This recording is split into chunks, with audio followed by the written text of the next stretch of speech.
নমস্কার বন্ধুরা, ইওর কিচেনে আপনাদের সবাইকে স্বাগত। আজ আবার চলে এসেছি আরও একটি নতুন রেসিপি নিয়ে। আমার আজকের রেসিপি আম রাবড়ি। আম রাবড়ি বানানোর জন্য আমি নিয়ে নিয়েছি হাফ লিটার দুধ।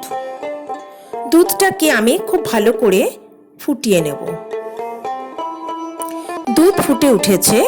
এবার এই ফুটন্ত দুধ থেকে আমি 3 টেবিলস্পুন দুধ একটা বাটিতে তুলে নিলাম। বাকি দুধটাকেও আমি আর একটু ফুটতে দেব।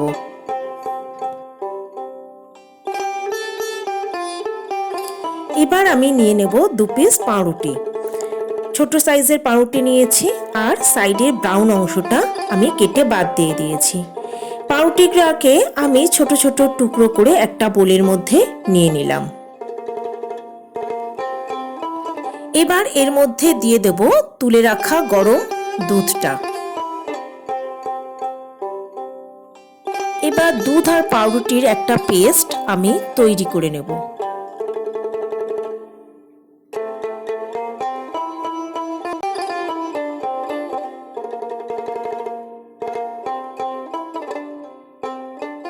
অন্যদিকে গরম দুধের মধ্যে আমি দিয়ে দিলাম ছোট ছোট টুকরো করে নেওয়া কাজু বাদাম আর দিয়ে দিলাম 3টে ছোট এলাচ।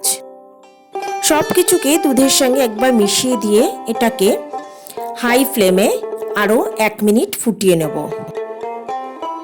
এবার এর মধ্যে দিয়ে দেব হাফ কাপ চিনি। চিনি দিয়ে ভালো করে এটাকে আরও একবার মিশিয়ে দেব। এই সময়ও গ্যাসের ফ্লেম থাকবে হাইতে।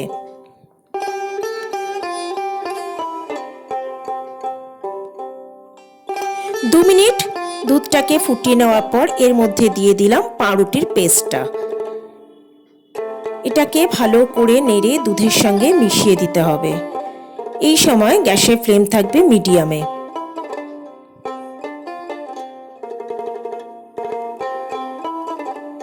মিডিয়াম ফ্লেমে 2 থেকে 3 মিনিটের মধ্যেই দুধটা ঘন হয়ে যাবে। এটাকে আর বেশি ঘন করব না, এর কনসিস্টেন্সিটা থাকবে এই রকম। তখন আমি গ্যাসটাকে বন্ধ করে দেব। এবার এটাকে একটু ঠান্ডা হওয়ার জন্য রেখে দেব। অন্যদিকে একটা আমকে কেটে আমি টুকরো করে নিয়েছি। এবার এই আমের টুকরোগুলোকে নিয়ে নিলাম মিক্সার গ্রাইন্ডারের মধ্যে আর তৈরি করে নিলাম একটা মিহি পেস্ট।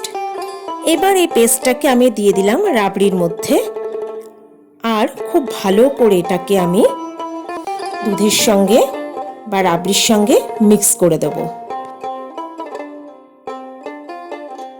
রাবড়িটাকে একটু ঠান্ডা করে নিয়েই তবেই আপনারা আমের এই পাল্পটা এর সঙ্গে মিক্স করবেন।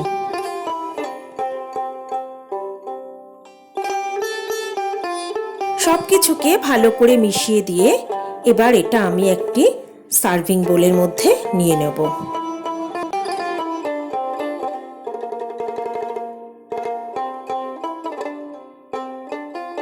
রান্নাটা ভালো লাগলে একটা লাইক, কমেন্ট ও শেয়ার করার কথা ভুলবেন না বন্ধুরা। এবার এটাকে আমি গার্নিশ করব কাজু বাদাম আর টুকরো করে কেটে রাখা আম দিয়ে। এবার এটা রেখে দেব ফ্রিজে ঠান্ডা হওয়ার জন্য। ঠান্ডা ঠান্ডা পরিবেশন করুন আমার আজকের রেসিপি আম রাবড়ি। বিদায় নেবার আগে আমার চ্যানেলটা সাবস্ক্রাইব করার অনুরোধ রইল বন্ধুদের কাছে। নমস্কার।